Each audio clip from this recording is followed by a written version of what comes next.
Hey, I'm Doug. And I'm Brooke. And today, we're going to be talking about how I'm not going to be hitting my PR on my deadlift after drinking this beer. Alcohol has all kinds of effects on the human body. A lot of this depends on genetic factors, how much alcohol you regularly consume, your nutritional status, your gender. So it's a complicated topic. Is it, though? I have shown the brightest in my military career drunk off my ass. It's actually a lie. People used to think that alcohol actually enhanced your performance because of the possible mental benefits. Really? But that's not a thing. It's also a fuel, right? Like, it's the most efficient kind of fuel that you can consume. That's a huge myth, especially that beer rehydrates you. There is carbohydrates and electrolytes in beer, but there's not enough for it to actually rehydrate you after a workout. So why do we put alcohol fuel in top drag cars? Totally different. So what does the body do with alcohol? Alcohol actually is metabolized a different way. It's got 7 calories per gram. So it's different than other macronutrients. It sounds super calorie dense. You're not swaying me yet. They're empty calories, though. There's absolutely nothing else in it. The interesting thing is the body actually prioritizing using alcohol. So let's say you have a steak and a beer.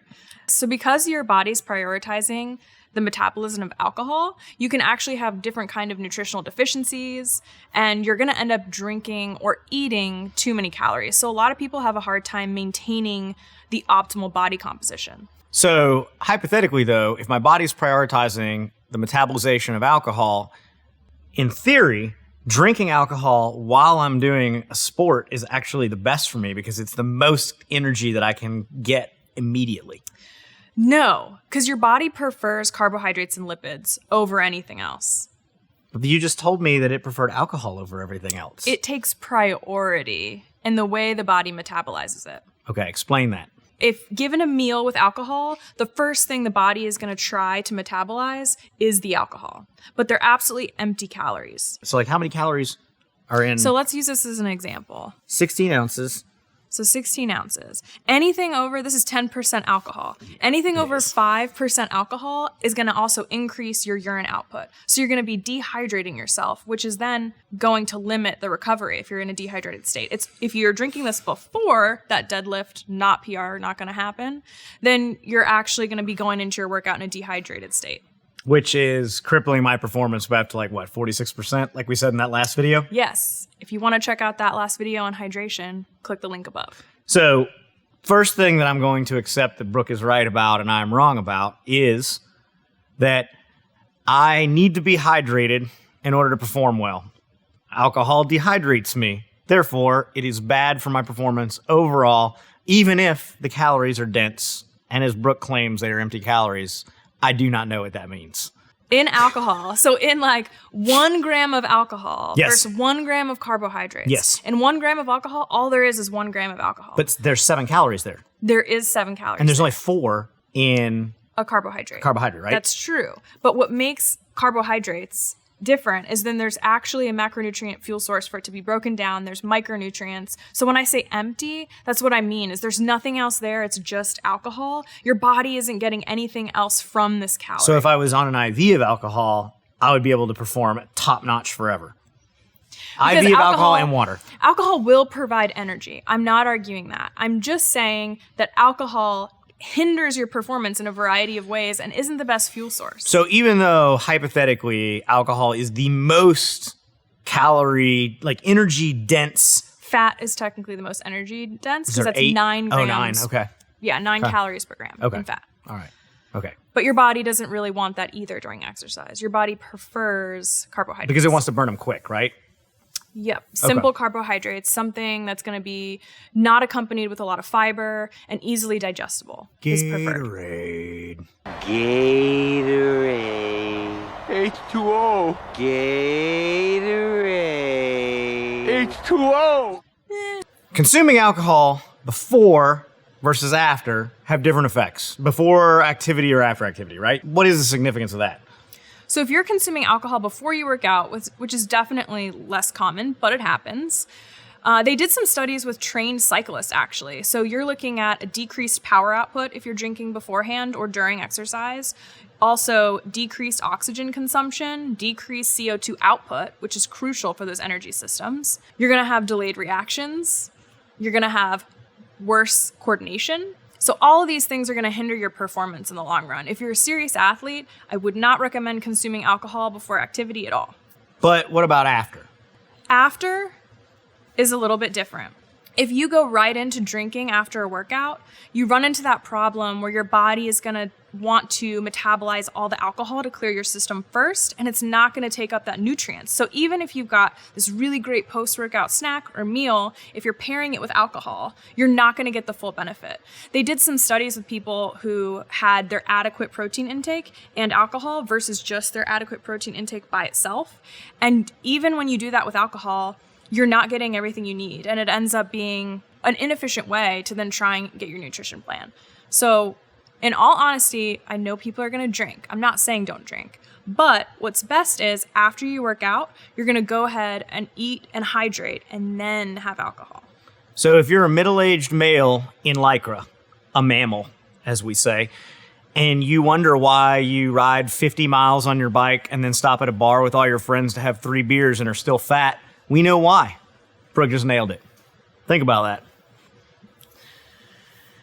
So there's one thing that I do buy into in all this. Because I spent a lot of time monitoring like my heart rate variability and everything, I've come to terms with the fact that alcohol before I go to sleep fucks up my sleep hardcore. Yeah. And like, even though I think it makes it easier for me to go to sleep, you know, like the night sweats and waking up early, like 2 a.m. and having to piss, that all has to do with alcohol. Why is that? So you will be able sometimes to fall asleep quicker with alcohol, but it's going to disrupt those restful sleep cycles. And that does have to do with increased urine output. It depresses your central nervous system. All these things contribute to not having restful sleep. I am not a subject matter expert, but I've been led to believe that the consumption of alcohol after fine motor skill acquisition is actually, it inhibits the long-term memory of that fine motor skill acquisition. So like if, for instance, I'm learning to sew or cross stitch or shoot, all those fine motor skills that I'm trying to burn in during a day of activity, I'm actually preventing them being burned into my long-term muscle memory by drinking alcohol the night after I do those things. Yeah, so when we talk about losing training adaptation, the thing with alcohol is it goes so much further than just physical effects. So that absolutely is a problem. As far as memory, especially if you're doing long-term alcohol use, studies show that you will see a decrease in memory. You're going to see poor balance, decrease in motor function. And with chronic long-term use of alcohol, these do tend to add up over time and start to cause real issues. So what do we say to all the people that are watching this video like, screw you, Brooke, I've been drinking my whole life and look at me, I'm squared away. You can absolutely have a place for alcohol in your life. I just would discourage heavy binge drinking or daily drinking, because not only is this going to affect all these things we listed, but your hydration status. You might experience things like nutritional deficiencies. Your body can't absorb things you need like vitamin B12, gastric upset, all kinds of issues that are not normal. I spent most of my military career showing up for morning PT sessions smelling like a distillery. I mean, it's true. And the whole formation smelled that way. And when I think about how much better all of us could have been had we not been like trying to hook up with like 45-year-old divorcees in Fayetteville, North Carolina, man, maybe I would actually be a competitive athlete. Age also plays a factor in all of this. So I would like to see what happened if you tried to do all that now. No, I definitely don't drink like I do. Like I did. That's a fact. Like sometimes I will have 2 beers and I'll wake up in the morning and be like, whoa, Yeah. what was I thinking? Working out hungover also has horrible effects on the body. And even though the physical symptoms might be different from person to person, you're still going to be extremely dehydrated and have all kinds of other issues you still have to combat, even if you're not going to vom. Stay tuned for next week when we talk about the negative side effects of smoking while running. Total bullshit. The main takeaways are there are not specific recommendations for athletes using alcohol. Just follow the same guidelines they recommend for everyone else, which is 2 drinks a day for men on average, 1 drink a day for women. which is really low, but that's what the experts say. Binge drinking is never recommended due to the side effects. If you're gonna drink, which we know you probably are, make sure you have water and food after your activity before you go ahead and drink. So, if you have a problem with the fun police raining on your parade, aka Brooke, please hit subscribe, ring the bell, and write a snarky comment about how she sucks.